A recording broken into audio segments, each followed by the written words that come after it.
Hello everyone, मैले चाहिँ यहाँ फुलहरू एकदमै राम्ररी मिलाएर राखेको छु, हेर्न सक्नुहुन्छ। रायोको साग र गोबीहरू पनि लगाए, एकदमै राम्रो भएको छ। यो चाहिँ रायोको सागमा किराहरू लाग्न थालेको छ। हामीले चाहिँ औषधिहरू सर्ने गरेको छैन। गोबीहरू अलि सानो छ, एकदमै राम्रो भएको छ।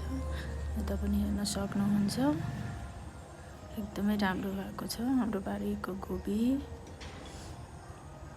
र उता हामीले भान्टा लगायौँ, भान्टा पनि एकदमै अहिले चाहिँ फलिरहेको छ। अब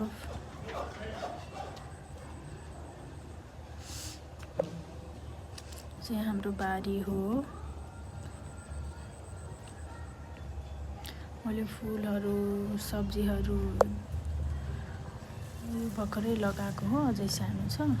पछि चाहिँ अर्को भिडियोमा देखाउने छु हजुरहरूलाई। र मैले खुर्सानी लगाएको छु, गोदावरी, यो चाहिँ बर्ड प्याराडाइज फ्लावर हो। यता यो कालान्चुहरू पनि लगाएको छु। यो लाइनले लगाएको बुट्टी फुल हेर्न सक्नुहुन्छ, बुट्टी फुल। र यो मेरीगोल्ड एकदमै राम्रो फुलेको थियो।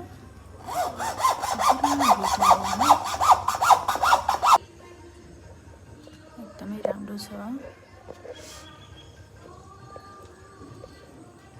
यो फुललाई के भन्छन् म चाहिँ भुलिसकेँ। यो अर्को फुलहरू पनि हेर्न सक्नुहुन्छ, लामो चाहिँ यो सबै फुलको बोटहरू हो। र यो छुट्टै गनाइसकेछ गर्छ, अहिले चाहिँ फुलेको छैन। यो पनि फुलको बोट हो। थुप्रै सबै फुलकै बोटहरू धेरै जसो छ, अलि ठुल्ठुलो भएको छ। हेर्न सक्नुहुन्छ, यो बुट्टी चाहिँ कस्तो राम्रो फुलेको थियो, अहिले चाहिँ फुलेको छैन।